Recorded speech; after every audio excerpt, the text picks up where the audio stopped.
নমস্কার, আমি ডায়েটিশিয়ান শ্রেয়া চক্রবর্তী। আজকের আলোচনার বিষয় হচ্ছে ইউরিক অ্যাসিড। এই ইউরিক অ্যাসিডটা নিয়ে সবাই খুব চিন্তিত হয়ে পড়েন, কারণ এটা তো ব্লাডে তো বেড়ে যাচ্ছে, সেটা একটা সমস্যার বিষয় ডেফিনেটলি। কিন্তু তার আগেও যেটা শারীরিক প্রচুর সমস্যা দেয়, যেরকম গা হাত পায়ে প্রচন্ড ব্যথা, গাঁটে গাঁটে ব্যথা, আর পায়ে প্রচন্ড একটা মানে অত্যন্ত মাত্রায় যদি ইউরিক অ্যাসিড শরীরে বেড়ে যায়, তাহলে পায়ে প্রচন্ড ব্যথা দেখা দেয়। ইভেন হাঁটা চলাতেও একটা সমস্যা হয়ে যায়। সেই জন্য অবশ্যই যদি ইউরিক অ্যাসিড কারুর প্রথমে একটু একটু করে বাড়ছে, তো সেটাকে গাফিলতি করবেন না। অবশ্যই সেটাকে টেক কেয়ার করুন, ডাক্তারের কাছে যান। আর অবশ্যই এটার ডায়েটের একটা প্রচন্ড ইম্পর্টেন্স আছে।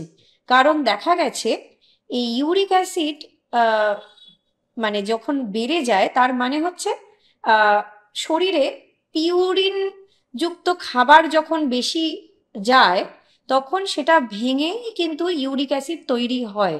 তো সেই কারণে এই পিউরিন যুক্ত খাবার কিন্তু একটু কম খাওয়া উচিত, বা বেসিক্যালি যাদের খুব হাই ইউরিক অ্যাসিড তাদের কিন্তু খাদ্য তালিকা থেকে বাদ দিলেই সবচেয়ে ভালো। তো এই পিউরিনটা হচ্ছে যেটা ডিএনএ তৈরি হয় যে কোনো জিনিসের, সেই ডিএনএর একটা বেসিক স্ট্রাকচারাল ফরমেশন করে এই পিউরিন। আর এই পিউরিন যেসব খাবারে বেশি থাকে, সেগুলো বাদ দিলেই কিন্তু ইউরিক অ্যাসিডের সমস্যার থেকে অনেকটাই মুক্তি পাওয়া যায়।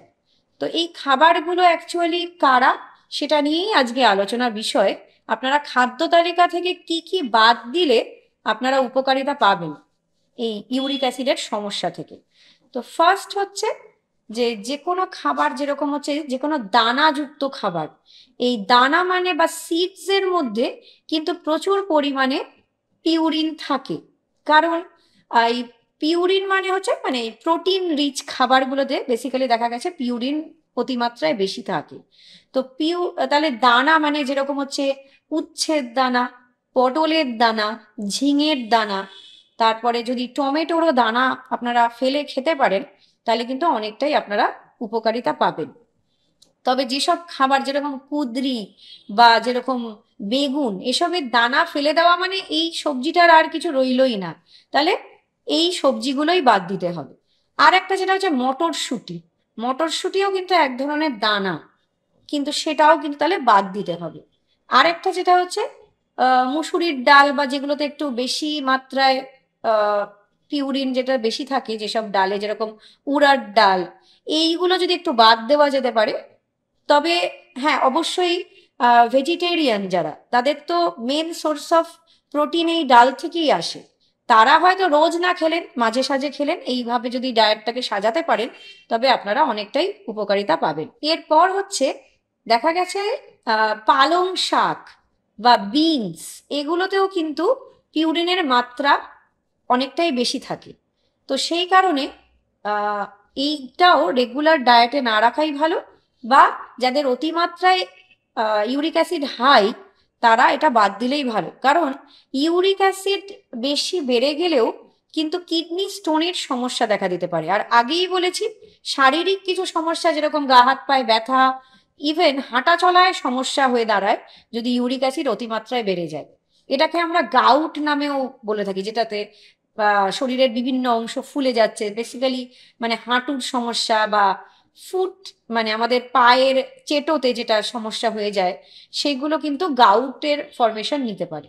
তো সেই জন্য এই যে খাদ্য তালিকাগুলো বলছি, সেগুলো বাদ দিলেই ভালো। আরো একটা জিনিস যেটা বলা হয়, যেরকম রেড মিট, রেড মিট কিন্তু না খাওয়াই ভালো। বা লিভার মানে কোনো আহ মাংসে যেটা লিভার যেটা খাওয়া হয়, সেইগুলো বাদ দিলেই ভালো, কারণ এইগুলোতে অতিমাত্রায় পিউরিন থাকে। এরপর হচ্ছে সি ফুডটাকেও কিন্তু বাদ দিলেই ভালো, যেরকম কাঁকড়া, চিংড়ি মাছ বা কোনো সামুদ্রিক মাছ বেশি না খাওয়াই ভালো। কারণ হচ্ছে এগুলোতেও পিউরিন অতিমাত্রায় থাকে। আর এটাও বলা হয় যে যদি মানে যেগুলো হচ্ছে প্লান্ট বেসড প্রোটিন আর অ্যানিমাল বেসড প্রোটিন, এই দুটো যদি তুলনামূলকভাবে দেখা যায়, তবে অবশ্যই প্লান্ট বেসড প্রোটিন বা পিউরিন রিচ খাবারগুলো তাও মাঝে সাঝে রাখা যায়, কিন্তু যেগুলো অ্যানিমাল পিউরিন রিচ ফুড, সেইগুলো একদমই খাদ্য তালিকা থেকে বাদ দিলে সবচেয়ে ভালো।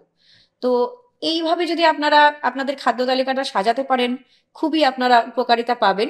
আরও একটা যেটা বলা হয়, খুব চিনিযুক্ত খাবার, সুগারি খাবার বা ফ্রুক্টোজ রিচ যে ফলগুলো, অতিমাত্রায় যে মিষ্টি ফল, সেগুলোও কিন্তু পিউরিন রিচ হয়। সেগুলোও কিন্তু আপনাদের কম মাত্রায় খাওয়া বা একদমই বন্ধ করে দিলে সবচেয়ে ভালো হয়। কারণ এই পিউরিন যুক্ত খাবার যত আপনারা বাদ দেবেন, ততই আপনারা ইউরিক অ্যাসিড কম করতে সেটা সাহায্য করবে। যেটা হচ্ছে এবার হচ্ছে অ্যালকোহল, এটাও কিন্তু খুবই ক্ষতিকারক যারা ইউরিক অ্যাসিডের পেশেন্ট তাদের জন্য। কোল্ড ড্রিঙ্কস, কারণ এর মধ্যেও চিনির মাত্রা অতি মাত্রায় থাকে। আর যেটা হচ্ছে যে কোনো মিষ্টি বা পেস্ট্রিজ, এইগুলোও কিন্তু বাদ দিলে ভালো। আপনারা বলবেন যে আমরা তো ডায়াবেটিক নই, তাহলে কেন? কারণ অবশ্যই আবারও মাথায় রাখতে হবে যে চিনিযুক্ত খাদ্যতে সেটাতে কিন্তু পিউরিন অতিমাত্রায় বেড়ে যায়। সেই কারণে যাদের ইউরিক অ্যাসিডের সমস্যা, তাদেরও এই চিনিযুক্ত বেশি খাবারগুলো বন্ধ করতে হবে। আর অবশ্যই যেটা হচ্ছে প্রিজারভেটিভ যুক্ত খাবার, কারণ এর মধ্যেও চিনি থাকবেই, আর সেইগুলোও আপনারা বন্ধ করলেই ভালো। তবে যদি আপনাদের ইউরিক অ্যাসিড কমে যায় বা আস্তে আস্তে কমে আসছে, আপনারা ওষুধ খাচ্ছেন, রেগুলার ডায়েট মেনটেন করছেন, মাঝে সাঝে কোনো একটা খাবার খেলেন, তাতে কোনো অসুবিধা হওয়ার কারণ নয়।